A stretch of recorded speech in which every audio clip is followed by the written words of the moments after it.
కడప నగరపాలక సంస్థ యొక్క పునర్విభజన ప్రభుత్వ నిబంధనలకు విరుద్ధంగా ఈరోజు పునర్విభజన చేపట్టడం జరిగింది. మనం ఒకసారి కడప నగరపాలక సంస్థ యొక్క పూర్వపరాలు గమనిస్తే 2004లో 2001 జనాభా నగరపాలక సంస్థను ఏర్పాటు చేయడం జరిగింది. అప్పుడు చుట్టూ ఉన్నటువంటి అక్కాయపల్లె, చెమ్ముపేట, చిన్న చౌకు సంబంధించిన పంచాయతీలు మెర్జీ చేసి నగరపాలక సంస్థగా ఏర్పాటు చేయడం జరిగింది. ఎన్నికలు చేపట్టడం జరిగింది 50 వార్డులతో. దాని తర్వాత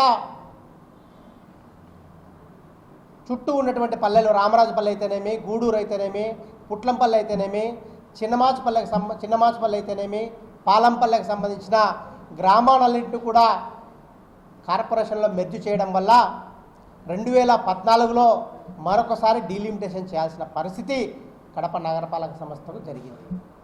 అప్పుడు కూడా 2001 జనాభా ప్రాతిపదికనే తీసుకుపోవడం వల్ల వార్డులు అనేది చాలా అబ్నార్మల్గా రావడం జరిగింది. అంటే ఉదాహరణకు అప్పుడు ఉన్నటువంటి 3వ డివిజన్లో 10 నుంచి 12,000 ఓట్లు, మిగిలిన డివిజన్లో 4,000 ఇట్లా రావడం జరిగింది. దీనివల్ల 2019లో కొంతమంది కోర్టుకు వేయడం వల్ల ఏదైతే 2011 జనాభా ఉండంగా మరలా 2001 జనాభా ప్రకారం తీసుకోవడం వల్ల వార్డులు అబ్నార్మల్గా రావడం జరిగిందని చెప్పేసి కోర్టుకు వేస్తే, కోర్టుకు అప్పుడు ఉన్నటువంటి ప్రభుత్వం దీన్ని మరలా డీలిమిటేషన్ చేయాలని చెప్పేసి 2019లో 2011 జనాభా ప్రాతిపదికన అప్పుడు డీలిమిటేషన్ చేపట్టి 50 వార్డులను మళ్ళా పునర్విభజన చేయడం జరిగింది.